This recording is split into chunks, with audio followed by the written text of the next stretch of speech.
are we waiting for anybody else? Ready? Go for it. Okay. So the October 28th, 2021 meeting of the Referrals Committee is hereby called to order. Councilmember Ravel. Here. Member Fleming. Here. I'm here too. Mayor Biss is here.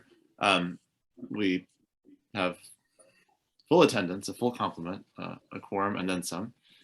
So we're ready to do our work, especially if I could find the right tab on my spreadsheet. There it is. Yes, so we begin with public comments. I see nobody is in the Zoom other than city staff and council members, so no one's here for public comment, which brings us to approval of the minutes of our most recent regular meeting, which occurred on October 7th. Is there a motion? Move approval. Second. Councilmember Ravel moves approval of the meeting minutes from October 7th, 2021. Councilmember Fleming seconds. Councilmember Ravel. Aye. Councilmember Fleming. Aye. I also, on a vote of 3-0, the minutes are approved. So this brings us to the the sort of heart of our agenda, which will begin with a bit of a discussion. So just as a reminder, we've now passed, although I believe we're in the process of passing, because I believe it's an ordinance that will require a second vote at council a week from Monday. Is that correct? Or probably not. That this Monday is not. No, a week from Monday. A week, right? Yeah. But so we're in the process of passing, sort of cleanup to the rule governing this committee.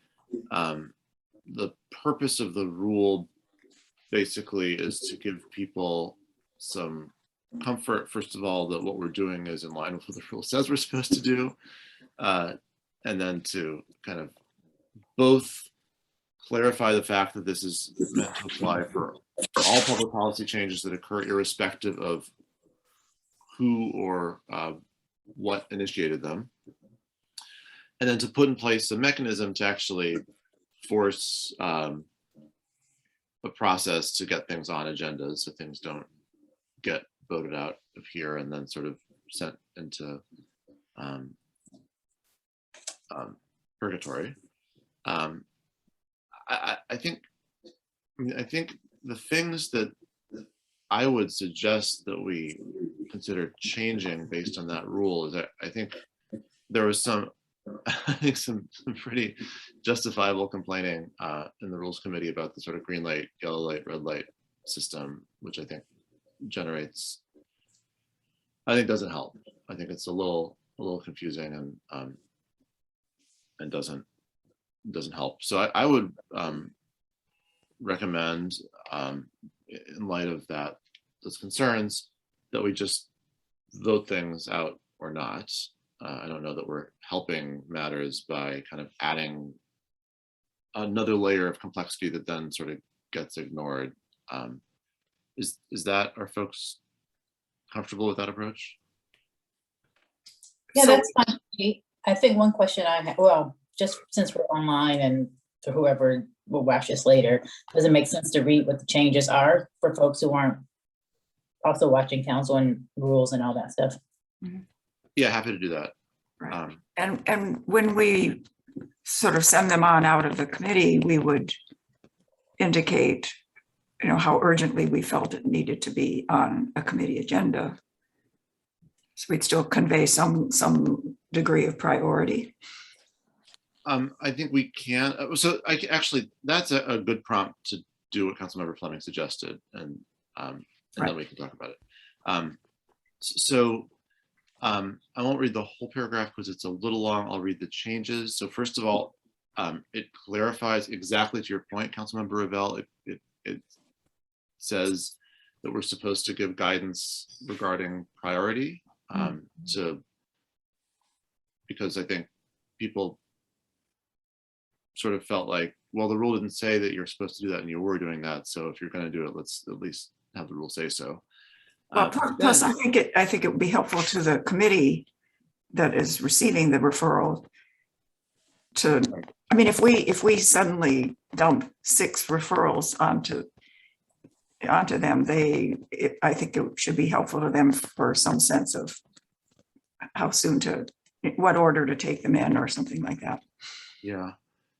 So let me just read the sort of chunk that we added, which is a couple sentences in a row. We wrote, no proposed public policy change shall appear on another standing committee's agenda unless and until it has been approved for consideration via a roll call vote by the Referrals Committee. When the Referrals Committee approves an item for consideration, that approval shall be transmitted in writing to the chair of the relevant committee and committee staff within 24 hours. So like we vote for a thing and then immediately it gets emailed over to them. The committee chair shall then within 1 week inform the Referrals Committee in writing of a date by which the approved item will appear on a committee agenda. So basically we vote something out, we send it to them immediately, then they have a week to decide when it's going to go on the agenda. And I guess what I sort of have in mind in the back of my head is we just send things out when they're really ready. But I think you're right, Councilmember Revelle, in the event that we're sending a number of things to a given committee, I think it would be constructive for us to sort of give a hierarchy so that if we are sending them more stuff than they can put on one agenda, that we're at least making a request about the order that we think it would make sense for them to do it in.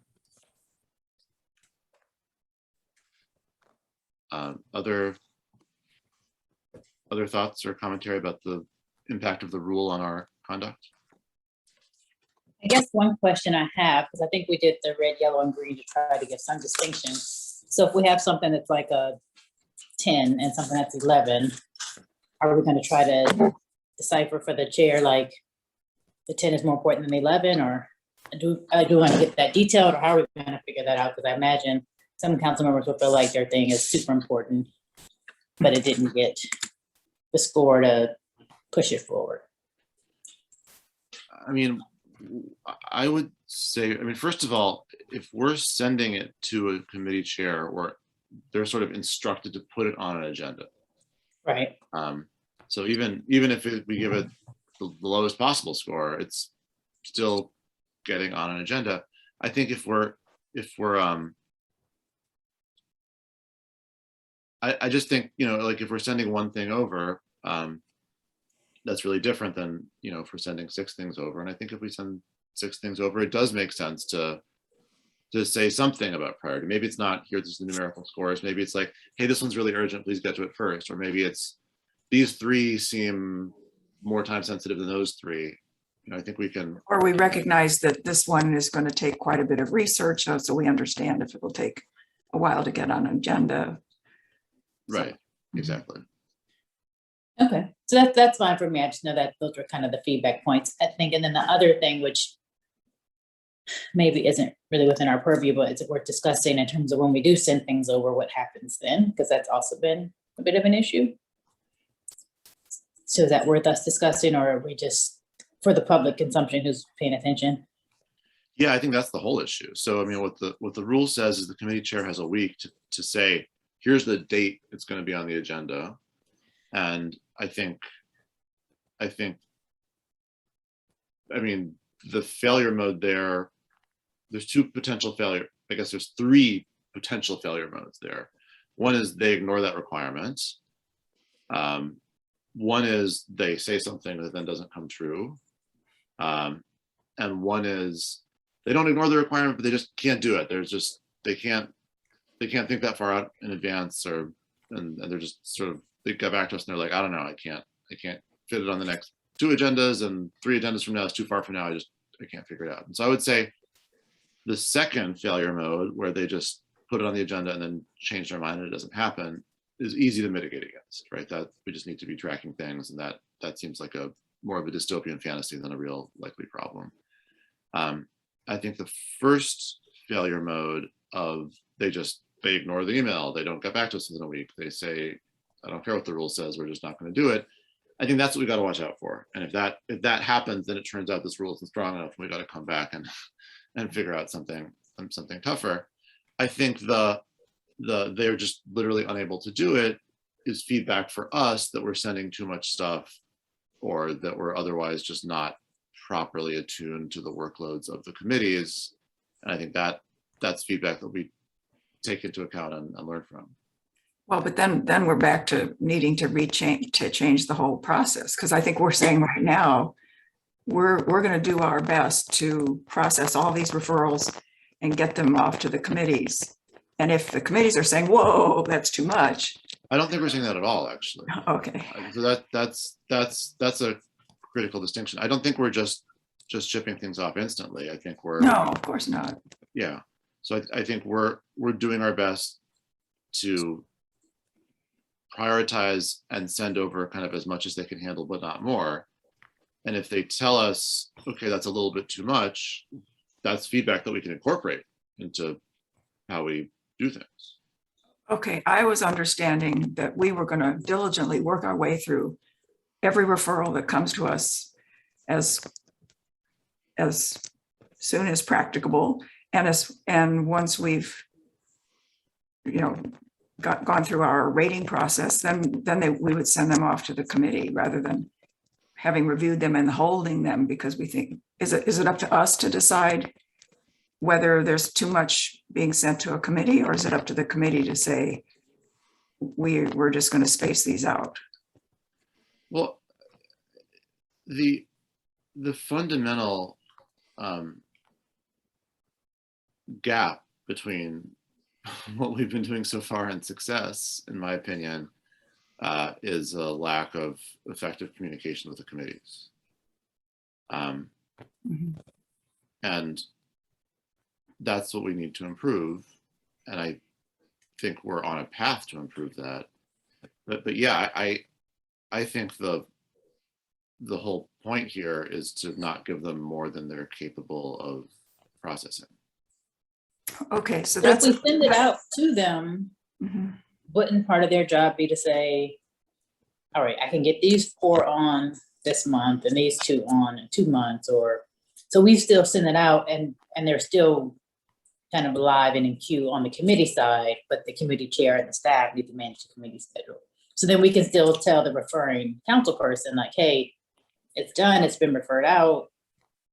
You know, Cicely said it's gonna be on in February or whatever, whenever the timeline is for that, versus us kind of holding them here and then trying to manage, kind of pseudo manage the committee agenda from here. So yes, exactly, with the caveat that if there's just too much, if it's these 2 in next month and these 4 the month after that, but also we've given you 12 more and you can't even plan that far out, then we've overwhelmed you and broken the process. And I think our job is to not overwhelm them and break the process. Well, I'd Yeah. say the job, then it's up to our council colleagues not to overwhelm us with referrals. Well, yeah, that's another. Yeah, yeah. So I guess we have to try it this way and see, but that is another point, which is if we're kind of finished our work and kind of holding on to some, so to speak, in our committee, waiting for whatever committee to free up space, that's still a lot more management for us. So so maybe we try it, but maybe there's another piece to Autumn Ravel's point, which is looking at the suggestion that I think someone brought up earlier about people need to have a co-sponsor or do a little more work before they put the referral in, or even after they put the referral in, to then say like, yeah, I have 5 people want to work on this. So 1, we know that the referral actually is going to have some traction. So whoever staff or whoever's not working on it, and it gets to an agenda and then just falls flat because no one has interest in the item in the first place. I think also there came to me that, and I've been trying to do some of this, I feel like there can be some discussion between what's like a referral and what's like a question for staff. Right, definitely, yeah. And I don't know, I mean, we never really had that training, so to speak, but I definitely feel like, and I don't know, maybe that's the city manager's office, like some things can start with the questions to the city manager's office or questions to staff to get some answers. And then from there determine like, okay, is this actually an agenda item? Or is this just something that like, it's not even necessarily a policy change, but a practice change that the city manager's office can just handle. And therefore we don't even have to go through the referral process for it. Yeah, and I mean, what we've seen so far has been some practice changes and some just requests for information. Right, which also, you know, almost certainly shouldn't be a referral, but also in many cases probably shouldn't be on an agenda at all. They're conversation between a council member Yeah. and staff. Yeah. Sorry, Kelly. Oh, no, I was just going to say the same thing. I mean, I think it's always helpful to start first with staff and talking to staff about whatever the question or the issue is, because there might already be something, a mechanism in place or an answer readily available. It doesn't require necessarily city council action. And I think, some are better than others at, going to staff first just because they know who to go to. And some don't. So I think however we can help in that regard would be better. Right. So maybe between our council, Kelly, and you, because again, we didn't have training on this when I came on board, and part of my push for referrals was that some things I asked about just never went anywhere. And so I think the communication from you to say, if you're interested in something, I have a question about something, like maybe in your one-on-ones with people, or you can help people navigate that. Because even if going to staff, some staff are more responsive than others, right? Some staff might just be like, oh, there's no way we could do that. Whereas other staff might kind of have a longer conversation. So maybe you can help with that piece, with the just kind of helping council members navigate that side. And then if it is something that they've gone to staff and like, hey, I want to pursue this is a policy change, and it kind of comes to us, but we know that at least they've had an access point with staff or with your office first. Yeah, I think that's really been the problem too, is there's just not been a lot of internal research before something gets referred maybe. And I think, like, not to get ahead of ourselves, what Allison's trying to do with the new form is to maybe like make a check box or a checklist of like, hey, have you done all these things before the referral actually goes? Because, you may have your answer already available to you.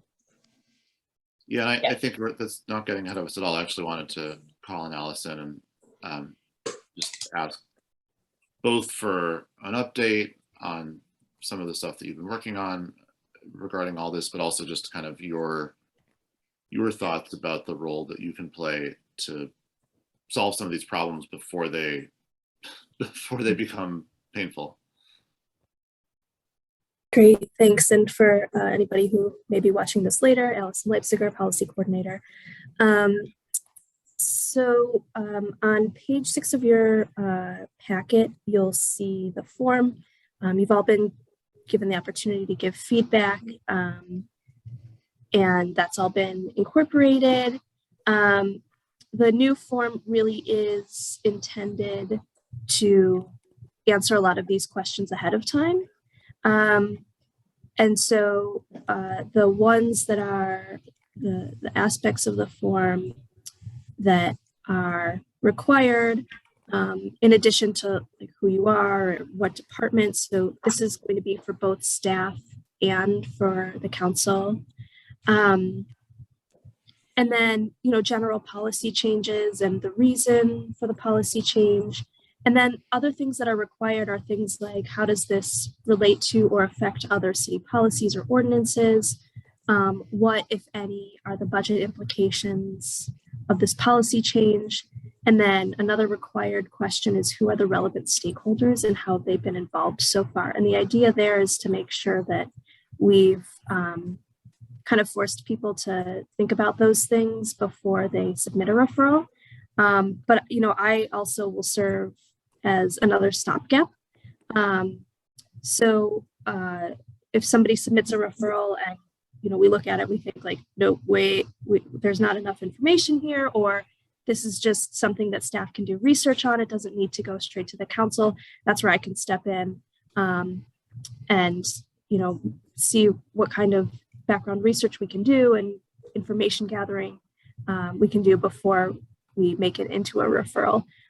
Because as you've all said, I think that a lot of the referrals have tended to be like research, and that doesn't need to actually take up the council's time. And so putting in things like these required questions, plus additional ones like, have you discussed this proposal at a public meeting yet? Or which staff or council members, if any, have been working with you? We also ask, are there any time constraints, anything else that you want the council to know? So we're really trying to keep it open so that everybody can give us the context that that they need. But if that context isn't there, even with all of those questions, then that sort of is a red flag for me. And then I can step in and try and get that information before it even sort of comes to your plate, so that we're actually like ready to discuss the policy change, as opposed to say like, you know what, this is actually not baked yet, or this is actually a research request. And we can do those things kind of offline. In terms of an update, I'm still waiting to work with Luke, who like was here and then is maybe not here again. I don't know. He seems to be out of the office again. So there's we're waiting for the tech update on that.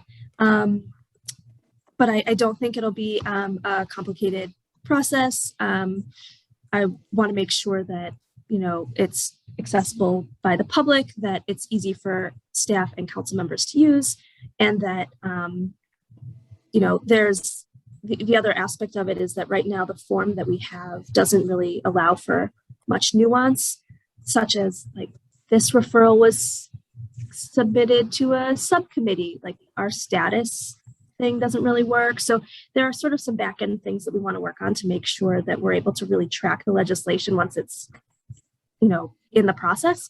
So I hope to do that as soon as Luke is back. And that's about it.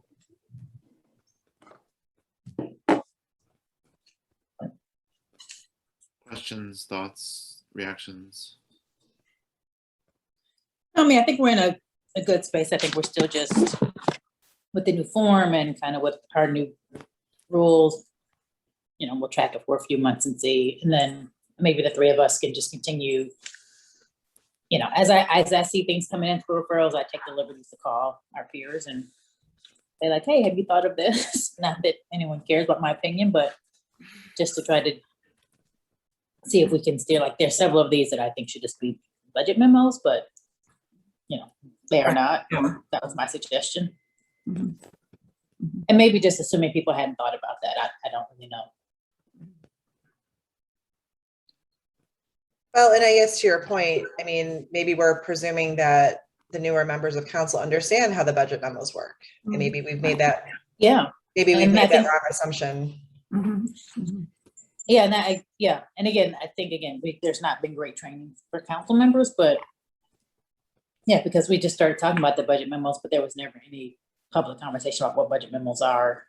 And even for the citizens, like what budget memos are, where they could find them. I think maybe Kelly, you or Daniel did say something after we started the conversation, but As an untrained new council member, it probably wasn't me. yeah. Yeah. Allison, you had your hand up and then you didn't. I just, one thought is that one sort of technical thing we're going to have to think about is we are going to want the referrals to still come to you as they come in. But there's a sort of procedural question. Like if, you know, Councilmember Fleming, you see it come in and you immediately call your colleagues, which is great, like keep doing that. But maybe, you know, knowing that like I'm going to sort of try and step in a little bit. There's like a moment where it's not exactly completely on your plate yet, because I'll be going through them and trying to sort of review. Well, and them that a little part's bit. new, right? So now Right, that's what I mean, though. Doing that. Yeah, so we'll just like, I don't know what'll be easiest, or yeah, just to know. It'll be that- easiest for you to go ahead and call them. That would be great. After you Okay. not do that. And let me ask Kelly a question, just because, again, there's a little bit of biologically driven urgency here. Is there somebody else? I mean, I imagine the person physically building this wouldn't be the director of administrative services. Is there somebody else in the kind of IT team who Allison could be talking to about the spreadsheet, or do you think it's better to wait until Luke is back in the office? Luke is back. Oh. But yeah, so you can talk to him. Problem solved.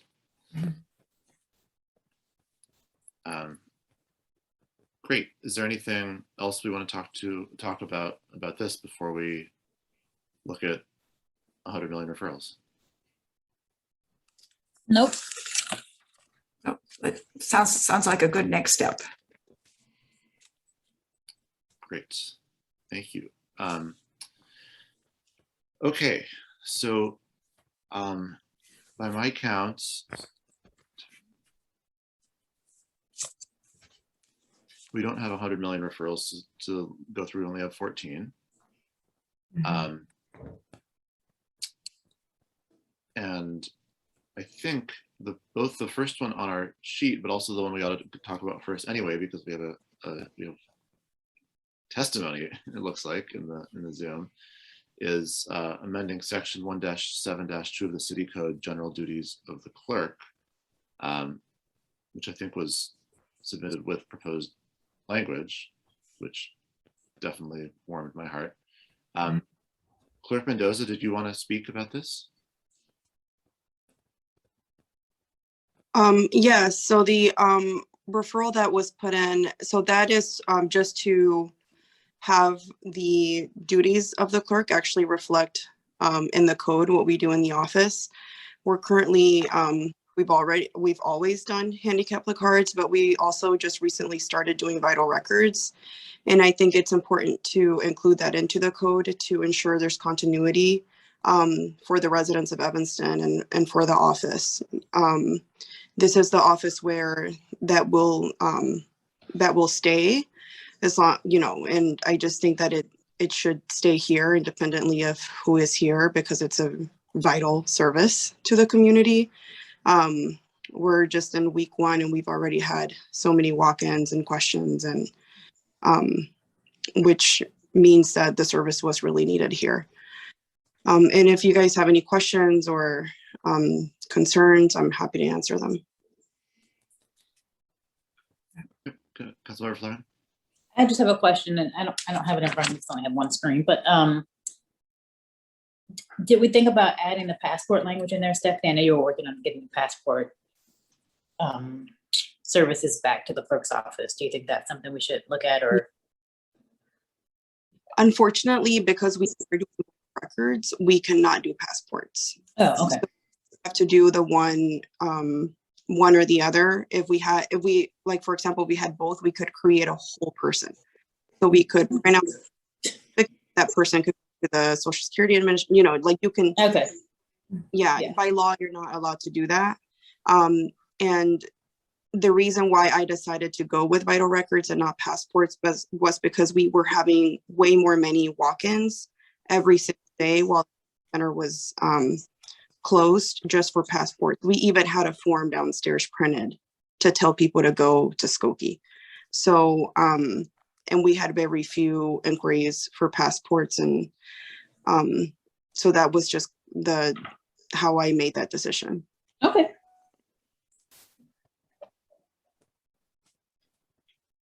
Great. Any other questions for the clerk? So we send this to Rules Committee, is that, I don't think so. Oh, or do we just directly to Council? Well, I was thinking Councilor APW actually, but what do I know? Sorry, go ahead, Keller. I do feel like it would be appropriate for rules.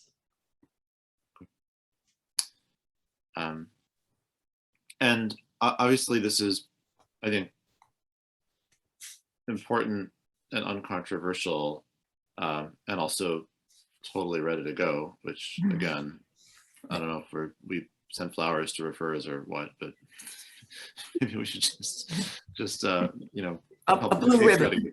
What's that? A blue ribbon. Yeah, there you are. But I guess this is it fair to say that this is like the right thing to do and important but not urgent, in the sense that you're able to continue just doing what you do until this is formally done? Yeah, I'm able to continue to do what I'm doing. The only thing is that, the code doesn't necessarily reflect what I'm doing in the office. And although the service has lived in the office, but not necessarily been by the clerk in the past, I think it's important that our code matches what's going on in each office, because then people, get online and they're confused, and it would, the confusion will go away.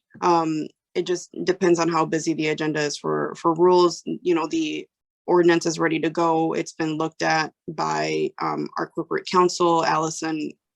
I think this is a great example of what we could be doing as elected officials with Allison. And just before something comes to you, something is, you know, ready, or, you know, at least in my opinion, ready from my viewpoint to go. So if there's room, I'd appreciate it if it could just move along. If there's not, it's not necessarily super urgent. Great. And just for my own edification, because I'll admit I'm not following this. Why is rules the right place for this? Because it doesn't have another home really anywhere else, and rules is the appropriate committee for those types of jurisdictional issues. Isn't it about the administration of city government? It is, but it's a change to the clerk's office, and she's an elected official. So. Okay. All right. Well, I think probably for reasons of consistency, we ought to go through the scoring process for this one. I have mine in front of me. Do council members Fleming and Revelle, do you want to share your thoughts about this? Well, I gave it a 1, 1, 1, 1, and a 2. Look at that. And Councilmember Fleming? All right. I honestly, I cannot wrap my brain around the scoring system. To be super honest. I think score backwards. Even though I've made myself all kind of notes for this. So I had it, all right, so I had high time sensitivity, which I had as a 3, but is that a 1? That's a 1. Gosh, I don't know why I can't get this. I just can't get it. Okay, so then that would be a 1. Not to sort of reawaken painful memories, but you spoke several times at a recent council meeting about how your husband is a golfer. And Yeah. I myself am not a golfer, but it's one of those sports where low numbers are good. Right. And this is the same thing. Yeah. You know, okay, so the people who are watching this at home are gonna probably fire me. I'm gonna write a note, low numbers are better. On my sheet here. I'm serious, I can't, and anyway. So then it's a 1. For scope, I had that it was, well, so it's gonna be a 3 because it doesn't seem like it needs any staff resources because it's ready to go, right? Is that correct? Yes, So that'd be it's a 1. Okay, that's a 1. Connection to existing policy will be a 1. Community interest is a 1. I mean, I don't think anyone's maybe paying attention, but I think this is good for the community, so it will be a 1, and a 1 for priorities. So then it's a 1, 2, 3, 4, 5. Perfect. Okay, well, I feel like the tough grader here. I gave it 2, 1, 1, 1, and 3. But so, I mean. So you're saying 3, it doesn't align with our policy and goals? Well, I just meant it's like a technical thing. It's not advancing. Right. It's not Okay. advancing one of our kind of priorities, not because it's opposed to them, but it's just sort of technical. Got it. But so I don't know. I think if we average that, it comes to 1, 1, 1, 1, 2 as council. I think that's exactly what Councilmember Revelle did in the first place. Yeah. And of course now can't find the. Oh, I see. This is my referral officially because of the spreadsheet's deficiency. Sorry, so I'm trying to edit the spreadsheet in real time and also not do it incorrectly. Okay. And then I would imagine we want to vote to send this to the Rules Committee. Is that right? Yes, I move that we send this to the Rules Committee. Second. Councilmember Fleming moves that this be sent to the Rules Committee. Councilmember Revelle seconds. Councilmember Revelle. Aye. Councilmember Fleming. Aye. I vote aye as well. And do we just want to say ASAP? Is that for the time being at least enough direction? Yeah, I mean, Yeah. and it should be something that's easy for the committee to be able to address and with little discussion. Eleanor. Am I still naive? Don't jinx I guess. Yeah, okay. Well, anyhow, well, okay, great. Thank you very much. And all, I mean, you know, I'm not, I know I sounded a little glib, but thank you, Clerk Mendoza, for making this incredibly easy. It does really, really, really help the process. Right. All right, before you go to the next one, I have a question, because on Yep. the sheet that I looked at, the Shorefront MOU did not have a score. And I had a conversation with Councilmember Burns about that. He called me. Mhm. I'm just want to make sure I'm looking at the right sheet. And then the MWEBE data referral, I think also was on there, which I did send over to the staff and but I think on here, if I looked on, when I looked on the sheet, I think it either didn't have a score, didn't have any kind of information. And I know at one point we were like kind of splitting up the referrals and, you know, between the three of us. And so that is one that I did send over. But now obviously the staff is gone. I have no idea where it is, but Councilmember Burns did not think it was getting any traction.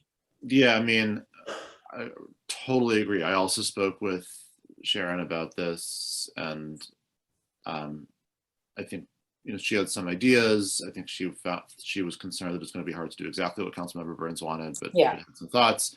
I think they had some conversations, and now she's gone. So is that one that Allison can take from here? Yeah, And I mean, then I think the storefront- that's a good example of one that, you know, maybe the outcome of that conversation is in fact that the MWB committee ought to do something, but it's, you know, to just have a committee hearing without that legwork being done in advance would be completely pointless. And the truth of the And then matter is that our system allowed us to drop that ball. That's the honest answer. Well, I mean, I sent the referral over, which is, again, this is part of like, if you send the referral over, how much of it is our job to like Fair. follow it all the way through? But the Shorefront MOU, I know we had some more questions about, and so I did speak to Councilmember Burns about that. My suggestion to him was that he kind of fill that out a little more. His statement to me was that he wants the city to go into an MOU with Shorefront for a variety of things, of which are not fleshed out. So he was going to speak to Dino to try to flesh out what some of those things might be, but he also felt like that was more the staff's role. And so he wanted to give the direction to the staff to work with Shorefront to flesh out an MOU. You know, I gave him my opinion about that, but you know, he's entitled to his opinion. So anyway, so I think that one maybe didn't have a score because we weren't really clear on what it was. Well, I think that is something that's really, I mean, I think he's right that that's fundamentally about a conversation between Dino and city staff. And I mean, I guess if the issue is that there's a lack of certainty about whether this is a good idea and staff is seeking direction from council about whether or not to have those conversations, then maybe we want to have a vote somewhere. But otherwise, it doesn't seem like a thing for a committee to work on so much as conversations that ought to. Well, was this also discussed with the chair? No, we didn't do anything with it because we weren't really sure what it was. Oh, okay. So when my conversation with him was like, what is the MOU for? And he was like, well, we haven't defined that yet, but I want staff to start working with Shorefront on MOU. Now my mind kind of went to, well, staff's probably not going to do that unless council says, you know, gives them direction, and council probably won't give direction if they're not sure what the MOU is for. But he, you know, he had a different opinion about it, which is fine. But so we just didn't score because we weren't sure in this committee like what we were scoring. Right, and I think we're still not, right? Right, but I've done my part trying to figure that out, and that's what I've got. Yeah, I mean, I think this is, I mean, to be completely honest, I think this is probably more homework for Dino than anybody else. Right. Yeah, and he said he was going to speak to Dino, but at the same time, I think he wanted us to move this forward to somewhere so that council could give staff direction. But maybe this is something that Kelly can take on. Not to give you more work, Kelly, but I'm just not sure, like we brought it, if we put this on like the APNW agenda, which Bobby sits on, so then maybe an APNW, he could verbalize more what he's looking for. But I'm still like, I couldn't score this now because I'm not sure what I'm scoring. Yeah. And that's my. So he's also the chair now of APW, right? Right. So it's his prerogative to pluck it from the referrals list if he wants, the same way Councilmember Reed did for rules and Well, develop well, that. it's not his prerogative once the new rule passes, but, But that hasn't passed yet. I'm just telling you what I've been told, so. well, I mean, look, Councilmember Reed was right, but there's a new rule and process to change that. But I mean, I think the core issue that we're dancing around here is this isn't a proposed public policy change at all. So probably he is, you know, if he wants to put it on for a discussion item at APW, I think he certainly can do that. But Well, would but you also, send it forward as a discussion item? Could we do that and not ask for staff resources on it and just send it forward for a discussion item? And then he can. So I think my concern is sending it forward for staff to provide some direction, and I don't know what staff, you know, I have no direction to give staff. Yeah, I don't know what it is either, so. So if it's something that APW wants maybe- to have a discussion about it, and then he can propose his plan to APW, and then they can decide what to do within that committee. I think that works fine, because then if it is something that staff can start working on it after that meeting, then we'll know where to put it, if it should go to the law department or if it should go somewhere else. yeah, I think if folks want to do that, that's fine. I would say as a general rule, I'd rather that we not have a practice of referring things we don't understand, because I think that really does put a burden on somebody else that's, and again, in this case, it's probably okay because Bobby's the chair anyways, but I just think as a rule, if we say, well, we don't really know what this means, so we'll send it over there, then we're just moving problems instead of solving them. And I mean, I get that. I guess the thing is we're stuck, right? Because I've asked for more information. The information that I've gotten, I think, hasn't given us enough to feel like we can do our job. I can't create more information, but then how long do we leave this kind of just sitting here? And then folks feel like our committee has kind of become a barrier. That's So just my. is this something that Allison's form could help with? Like if he has to fill in the fields for this, that would provide the information you're looking for to be reviewed, so it can sit on ice until that's done? Because I think what Mayor Best is saying is right. If he's the chair, he may understand, he may be able to explain this in committee, but that won't be the case for every referral. And I think I mean, my impression of the idea of this committee was so that like staff understood exactly what we were supposed to do. So we can start writing a productive memo. And if this is just like an idea that hasn't been vetted or there's no firm direction, then I don't know, like you said, what we're supposed to do with it. If the form could help in this regard, I think that would be a good idea. I don't know. I mean, I have no idea. I mean, that what I was told is what, you know, I communicated to you all. Yeah, I it think the sounds like you're form would just skeptic. be empty. in some- I mean, given Cicely that, I mean, Councilmember Fleming, that you've had a conversation with Councilmember Burns and you still are not really knowing what the purpose of all this is, I just really don't think it's ready for even the I committee. mean, I think the purpose is he wants an MOU. The unknown is what is the it's MOU what- for? it's what- Right. But in his mind, that's what staff would work with Dino to do. I think But this I- is gonna be I a mean, I case- don't know.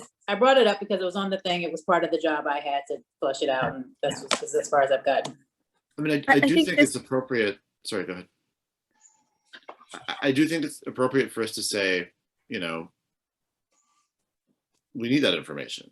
You know, you don't need to write the MOU, but just something about what it's about, what the purpose is, what the city would be committing, and what the point is. And we just, that's our job, and we're not able to move forward until we've done our job. I think that's appropriate. I don't think that's, you know, we're not asking, we're not, you know, posing riddles or asking kind of, you know, highly complex essay questions. We're just saying like, this is some basic information we need, and as soon as we get it, we'll move forward. And I think that's fair.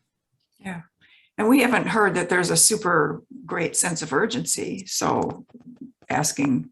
No, I I mean, didn't look, ask Bobby is that. frustrated. There's no question, and I get that and appreciate that. And so I think that's the urgency comes more from the sense that this is something that he cares about, and you know, made the referral a long time ago and hasn't seen any action, which is Right. definitely frustrating. Right. Rather than some external thing that there's like a deadline in the world.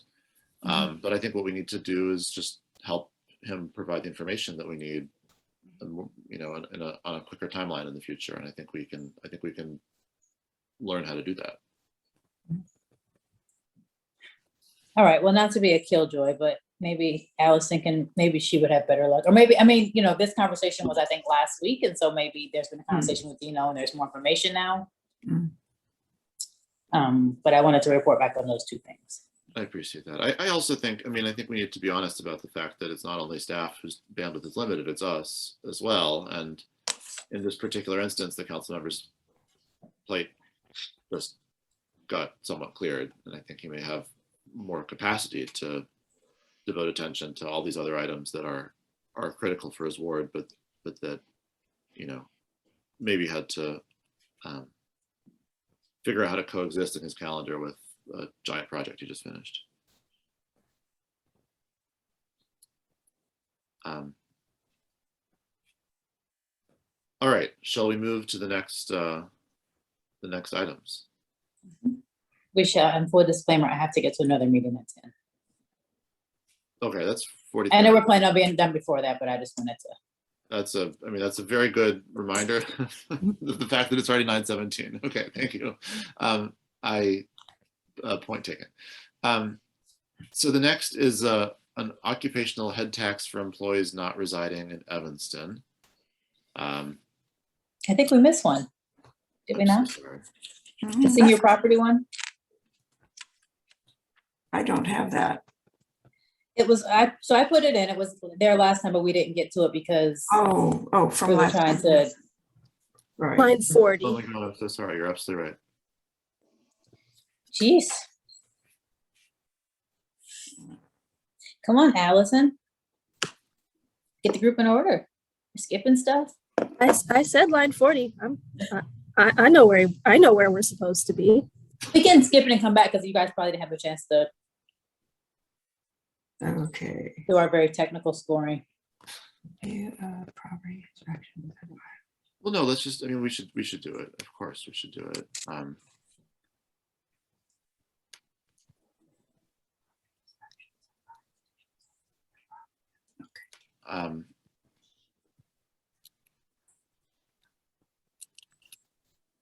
Okay.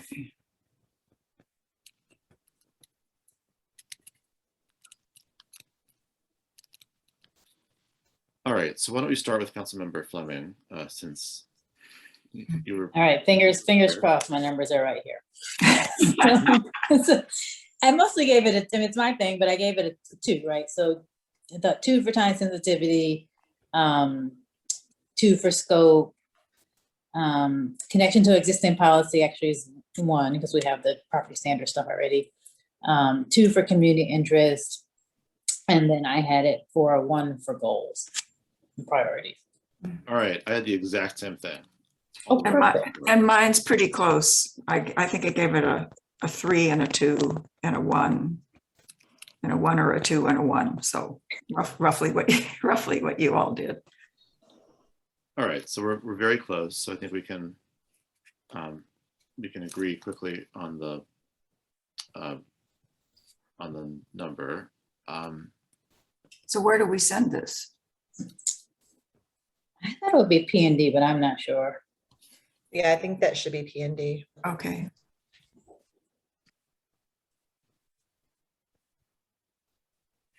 All right. And what do we want to do that now? And if so, with what, any kind of recommendations about the timeline? I would say send it now, but it's, you know, there's not, you know, I think it's important because it's happening quite a bit, at least from the seniors I talk to, but it's not like it has to be done any certain time. Okay. So that was very And you're good. talking to the chair, so. Oh, there you go.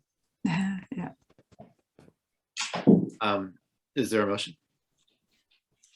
I move that, what, the motion we moved to move this to P and D? Yep. Would that be a motion? It would. Yeah, All right.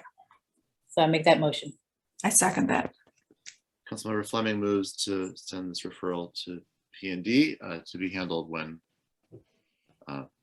you know, not urgently, but when possible. which we expect to be soon. Councilmember Revelle seconds. Councilmember Revelle, Aye. Councilmember Fleming. Aye. I also vote aye. So vote 3-0, that passes. One little note about the spreadsheet. There's a format for this column, which I didn't even know was a thing that you could do, which is no spaces are allowed. So any multiple word recommended timeline, it's all smushed together. So sorry about that.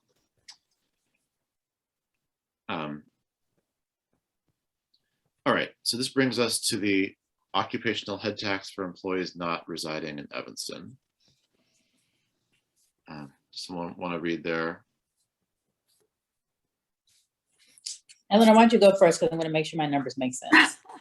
Sorry. Okay.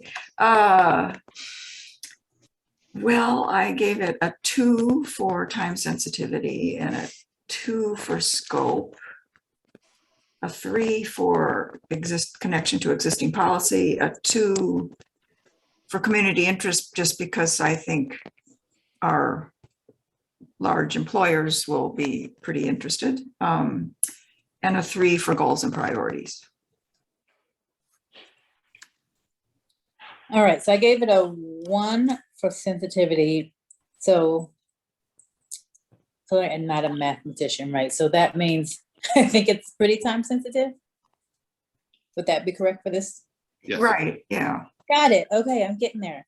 All Yeah. right, but that was mostly based on what Devon's piece in there about this being related to the budget. Although this is one in But which I thought we- a budget memo, but But also, I mean, I don't think, I mean, this is a pretty big policy issue. well, no, I which we can't I- possibly resolve in time for the budget, so. concur, but the reference in there was that this can impact the budget, so therefore in my mind it should be a budget memo, but nonetheless. Mhm. Scope, I thought it was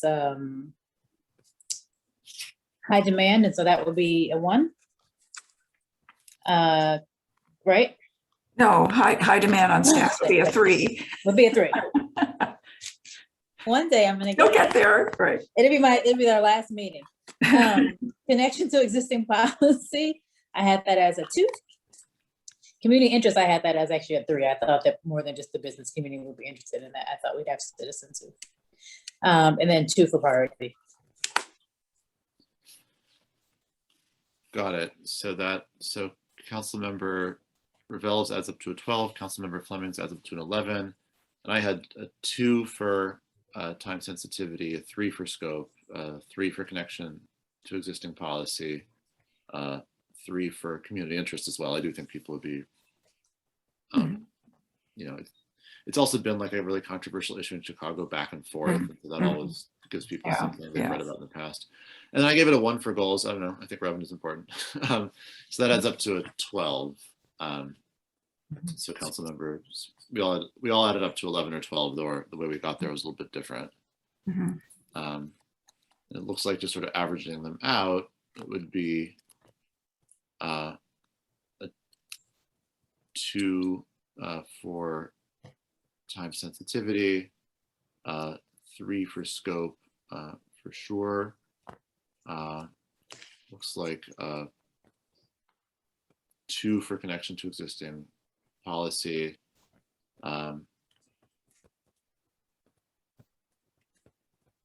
Sorry, 3 for connection to existing policy, a 2 for community interests, and a 2 for alignment with goals, which adds up to 12. Yes, that adds up to 12. Sorry. And so I think, I mean, this, I don't know what we want to do with this exactly. First of all, I'm not even sure will this go to APW? Or budget and finance. Oh, right, budget and finance, right. Oh, yeah, there we go. That seems clearly correct. And I mean, I don't know what we want to do about that. I mean, I think obviously Councilmember Reed has a kind of a package of revenue related ideas that we could all refer together. We could make the choice to kind of parcel them out. And if we were to do so, I would say this would not be high on the list. I think this is a pretty complicated one. Do folks have a preferred? I mean, I way? think we send it to Budget and Finance and we, with the disclaimers, like, we know it's complicated. Now, I don't know how they're operating, but they could have a discussion about it, understand it's complicated and start asking for information for staff, knowing that it's not gonna like move along fast, but part of the complication might be at least, start having staff look at some material, knowing that there's not gonna be a decision made for a while. But Yeah. I mean, that's up to the appetite of them, whatever, I don't know what's on their agenda. Yeah, I mean, they just had their first meeting, which I've had sort of varying reports from. Yeah, I think we can certainly do that, and just then, again, especially since, I mean, I think if we're being realistic, these suggestions that were put in very recently are not going to impact the 2022 budget, and so by just kind of putting them on the table now for the Budget and Finance Committee to kind of make their own prioritization decisions about, I think is probably a sort of healthy compromise. Yeah.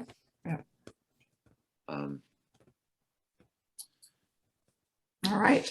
right, is there a motion? So I move to send this to the Budget and Finance Committee. Second, Councilmember Revelle moves to send this referral to the Budget and Finance Committee. Councilmember Fleming seconds. Councilmember Revelle? Aye. Councilmember Fleming? aye. I also vote aye, and so this is done. I'm trying to figure out how to write the sort of recommended timeline column. I'm just writing, committee can prioritize revenue ideas.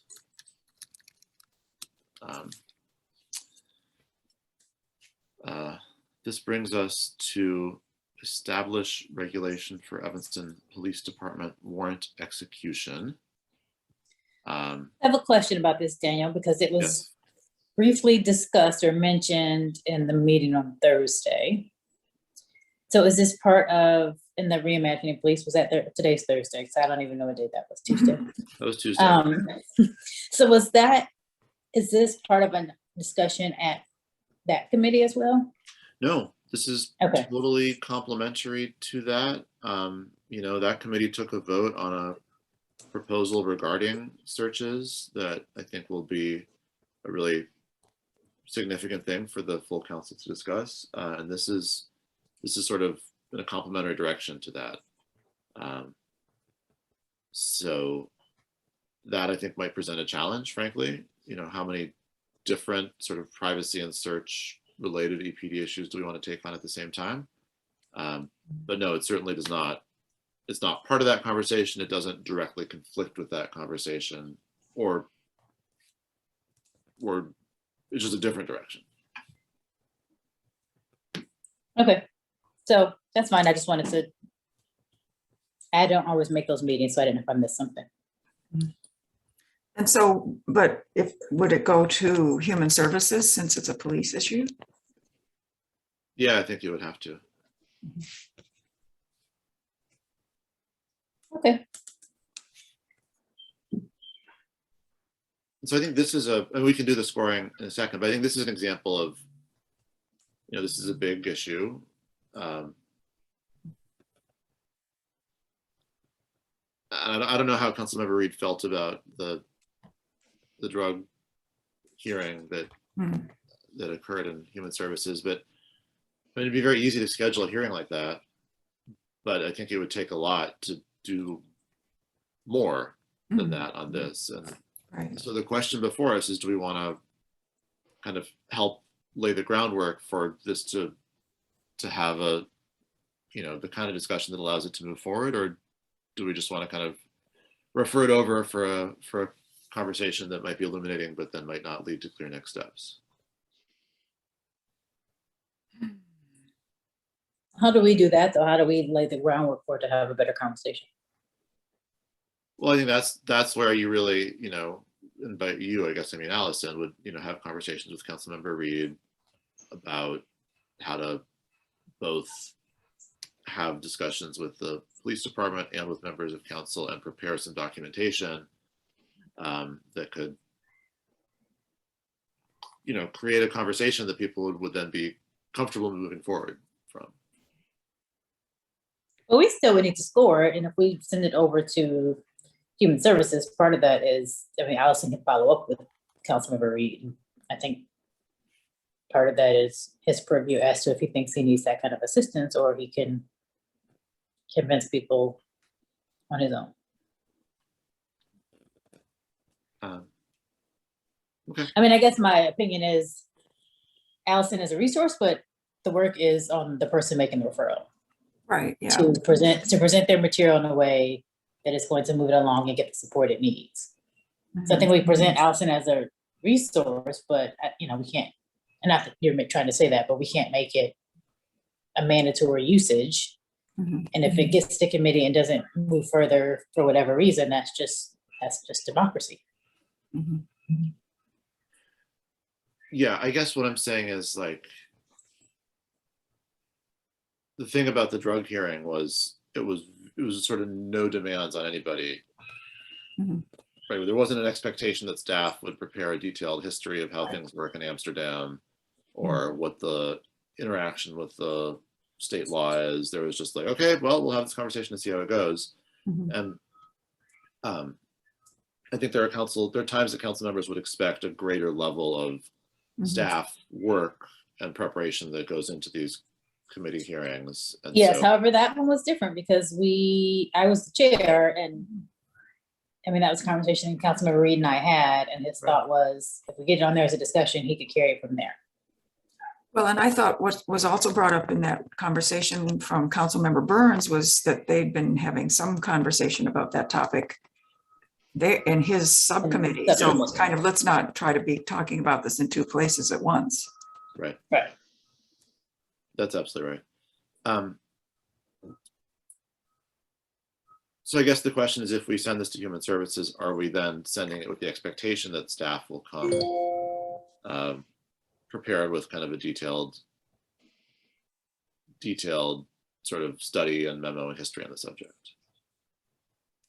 Is this where we'd like to see More information in the referral. or evidence that other council members want to explore this issue, or do we ask for more information from Councilmember Reed? My opinion is yes, and that's sort of what I'm sort of trying to Okay, push for nudge. Not nudge, I think more than push, but Right. I think this is something where, like, we can send it over, but we're just giving somebody else our problem and not solving a problem. And I think this is a place where having more conversations with Councilmember Reed on the front end, either to establish an expectation that it'll be like what occurred with the drug referral, or to establish a different expectation and then learn from that newly established expectation how much time it's going to take to do it, and then make a decision accordingly. So I guess my struggle here is, and I get that we don't want to I think part of my struggle here is how much hand-holding are we doing of our peers? So you bring something forward, and I think if you bring something forward, we kind of are able to see, like, is it well thought out or whatever our criteria are. But if Councilmember Reed says, like, hey, I have the verbal skills to persuade my peers at Human Services without Allison's help or without a staff memo, is it really our place to say, no, you have to get a staff memo? You have to. Not at all. What I'm saying is that we haven't had that conversation with him the way you did with him about the drug thing. Right. And so if his expectation is different about this, because a lot of council members would have a different expectation. They would say, I do want a staff memo. I do want to be able to, have the police chief at the committee to explain why this would be a good idea, whatever else. I think we should understand those expectations he has, so that we're not, because if his expectations are high, which they would be about some issues, and we just refer it over, then we're kind of creating a situation where either we're putting a bunch of work on staff, or else we're going to be failing to meet his expectations. And either one of those options seems, at least potentially problematic. I guess the question I would have in my mind for this one is there some sort of statistical research that the committee should know ahead of time, and who's doing that? Is there are there policies created in other cities or other states that reflect what he's trying to do and he wants to do something similar? What is the feedback, you know, from those policies? I think those are the questions I would have as a staff member. Where are we going with this? Is this an ordinance he wants staff to create? And out of what? Is there a sample somewhere? Is there a policy somewhere else? Is this just a discussion to see if it's a good idea? You know, what's the research behind that and who's doing that? So then should we just, I mean, I guess we can leave this here and someone can have that discussion with Councilmember Reed and then we can come back and score it next time. Or we can score it and say, hey, it's scored and we'll refer it. These are kind of our suggestions for success for you. I would propose neither of those things. I would propose that we score it, that we select the human services dropdown in the spreadsheet, and that we not vote, so that now it's scored and we know where it's going to go, but then we have those discussions before we actually refer it. Okay. All right. All right. So then I gave it a 2 for time sensitivity. I gave it a 3 for scope. I gave it a 1 for existing policy because we already have a policy. I gave it a 3 for community interest, and then I gave it a 2 for goals and priorities. I'm pretty close to that. 2 for time sensitivity, a 3 for scope, a 1 for connection to existing policy, 3 for community interest, and one for goals and priorities. Well, so you guys were almost identical. So I'll just, for the one place you differed, which was goals and priorities, I was a 2, as was Councilmember Fleming, so we can use me as a tiebreaker. And so what I've dropped in is a 2 + 3 + 1 + 3 + 2 = 11. And I've selected the human services dropdown, and then we can move forward. The next item is create a ward redistricting committee, which, by the way, I think is a great idea. I think it's really important for us to have wards of the same population, but I don't think should be a referral. I think it's something the rules committee can just do, and so I would propose that we encourage them to do it if they want to. You propose what?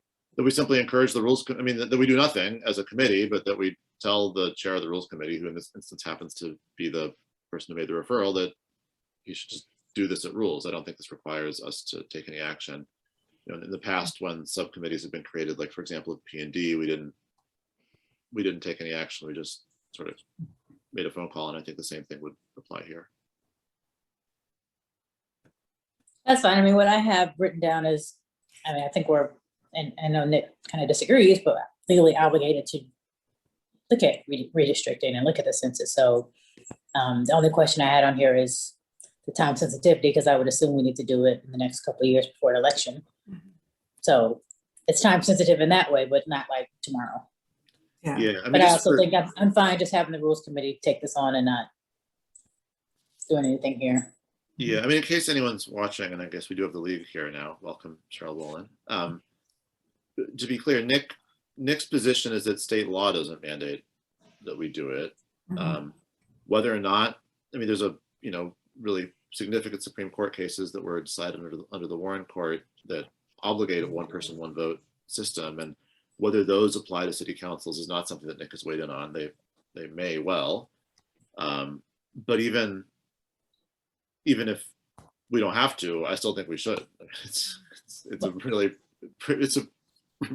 pretty clear principle of democracy, 1 person, 1 vote. And I just think and I think it's been done in the past in Evanston too. So whether we have to or not, I think to just decide we're not doing it anymore, it's not a good place. I mean, I think I wasn't on the council 10 years ago, but I assume there was some conversation and people decided, oh, well, we don't need to do it. Or, you know, we don't think population's changed enough to warrant our doing it or something, but now it's been 20 years since we've done it. And we have had a number of new multifamily buildings built in Evanston, which presumably would, you know, need some adjustment for those. So So yeah, I do think it's time to do it. I think what we need is an update on what was the process we used 10, 20 years ago. I mean, now we can get a computer going to kind of do some, very unemotional boundary. I don't know. Anyway, it'll be interesting. If I have my history right, Cheryl was not on the council 20 years ago or 10 years ago. I think her service was in between those two. If that's right, then I'm the only person in this Zoom who's ever been a part of a redistricting process. And let me assure you, it is many things, but it is not unemotional. Right. Irrespective of the computer power deployed. Right. Yeah. Okay. All right, so this is just going to rules. We're just telling rules to do this. Or someone in rules can make I don't a think we need to. suggestion. I don't think we need to do anything. I think we should just have a conversation with Devon and say that rules, can create a subcommittee. Okay, so next is the Tiff advisory board issue. And I'll admit, I'm not 100% clear on how this differs. Is this, oh, I see. This is simply codifying for future TIFs what's been already passed for the 5/5 TIF. In terms Right. of It's basically requiring it if we have any more TIFs. Got it. What did, okay, so I have to correct my score then. Okay. I didn't score this one. Because you think No, I think I just skipped the scoring. Got it. All right, so I had a 2 for time sensitivity, just in case there were ever some tips coming up, I guess. Although I guess we don't have any, but anyway, I had a 2 for scope. Although maybe that could even, well, anyway, I'll keep it as a 2. Connection to existing policy, I had that as a 3. Community interest, I had that as a 2, and goals and party I had as a 2. Got it. So I had 3 for time sensitivity, 3 for scope, which I have no idea why I would have said that. That makes no sense. So I'm going to change that to a 2. My apologies. 2 for connection to existing policy, 3 for community interest, and 1 for alignment with our goals, which I think gets me to the same number as Councilmember Fleming, which is 11. And I just did a quick score and I'm between 11 and a 12. So that sounds good. Got it. And would this, I assume this would be APW? Yeah. Because that's where all the TIF ordinances have been going. Exactly. Mhm.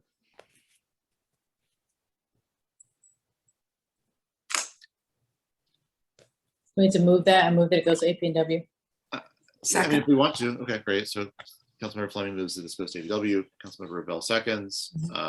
Councilmember Ravel, aye. Councilmember Fleming. Aye. I vote aye. So on a vote of 3-0, that passes. And I think we should say that it's not urgent. I would respectfully suggest. Because,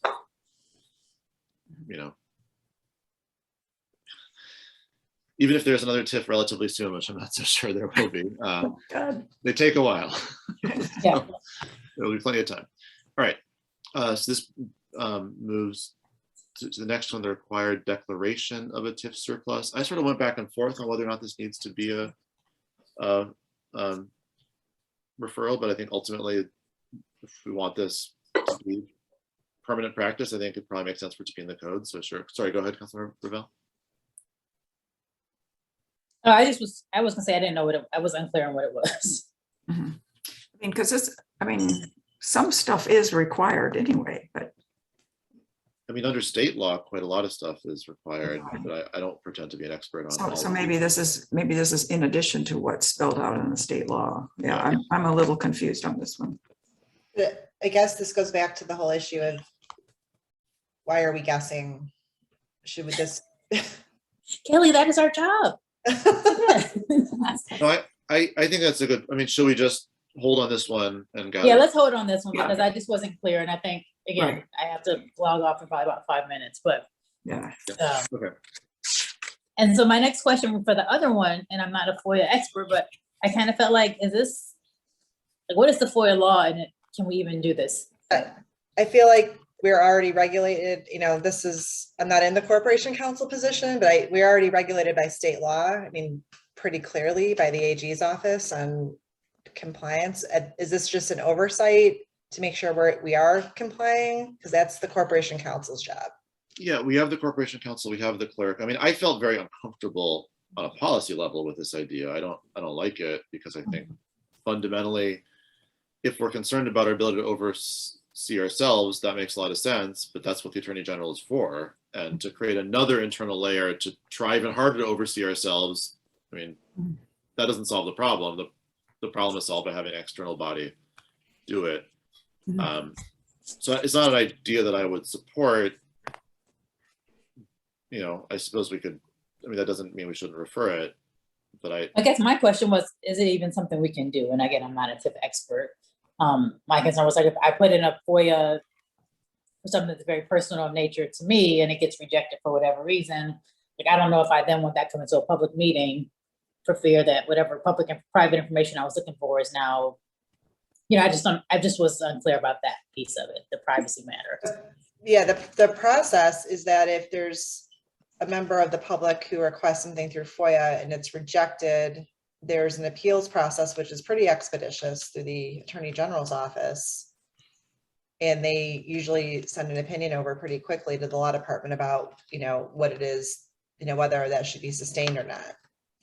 So I guess. So let's hope this one, we have too many questions. Yeah. I mean, it just seems like we all have questions. Not to cut you off, Kelly, but we should. No, I think that's the right decision. Yeah. So what's your hard stop, Councilmember Fleming? Probably 5 minutes to 10, so I can change computers and log on and move rooms. Okay. If I do 2 more very quickly, or Yeah, we have sure. a lot more still. I mean, the next one is the mayoral veto announcement, which I interpreted this as I had not read the rule carefully about mayoral vetoes until I had to issue one, and in fact, the rule is sort of a mess. And so I interpreted this as just requesting a cleanup of the rule. I don't think there's anything more complex in it. Did anybody read it differently? I was a little bit unclear, but if that's your interpretation, it's fine. I mean, I just kind of, again, was like, what does the state law say we need to do? Yeah, I mean, the rule says something really weird, like the mayor must explain the reasons for the veto in writing at a council meeting, which just doesn't make sense. And so I sent it in writing in advance and then also explained it at the council meeting. And I mean, it was fine. It wasn't hard to figure out that was the right thing to do, but I don't think there's any urgency here, but I think it makes sense. If, you know, if people want to clean up the rule a little bit, I think there's no harm in cleaning up the rule a little bit. So it doesn't say something that's incoherent. I don't plan to spend a lot of time vetoing stuff. I don't know. All right, so I had a 1 for sensitivity, a 2 for scope, but that's a little bit because I wasn't exactly sure what we're doing. A 1 for existing policy, a 1 for community interest, and then 2 for goals and priorities. I said a 3 for time sensitivity, but, and then 1s for the rest, because it seems pretty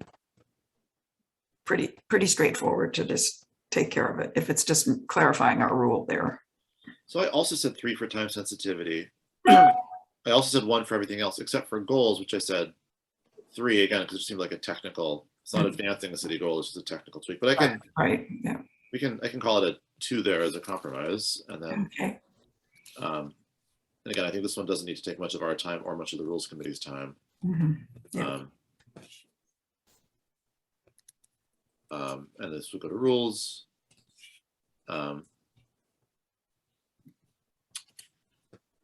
Is there a motion? Yeah, I move that we send this on to the Rules Committee. Is there a Second. second? Oh, Okay, Second. so Councilmember Ravel moves this goes to the Rules Committee. Councilmember Fleming seconds. Councilmember Ravel, Aye. Councilmember Fleming. Aye. I vote aye, so it passes.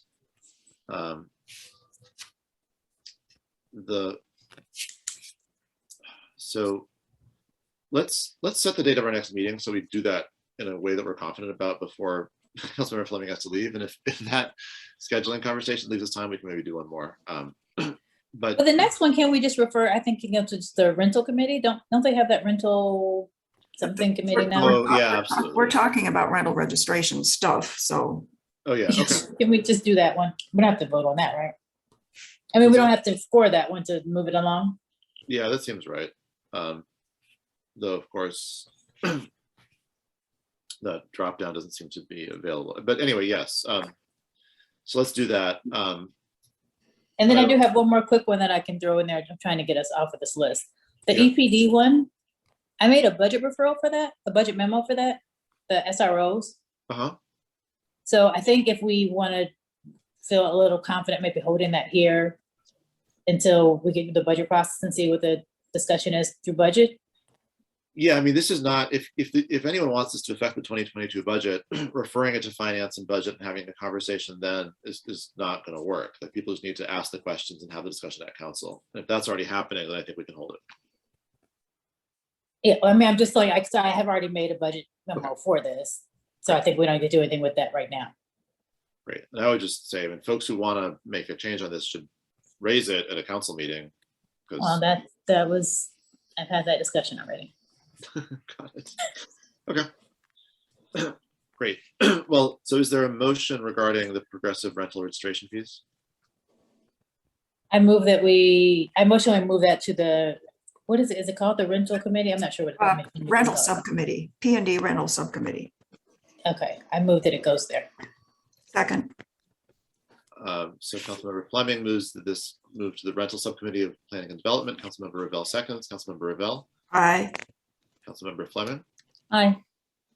I vote aye, and the motion passes. Okay, so that brings us to scheduling. We're sort of off schedule, so we're officially scheduled to meet a week from today, but maybe that's a little soon. And I couldn't do that. Anyways, So we- which is, I think, why we're meeting today. I Oh, think. that's right. Mhm. So shall we schedule for 2 weeks? The 11th? What's that? The 11th? Yeah, does that work for everybody? Yeah. Sure. Okay, so our next meeting, and do we want to do 8:30 or 9 and virtual or in person? Or do you want to do that? Well, let's decide a time now. We can decide the venue. by email. 8:30 virtual. It's my opinion.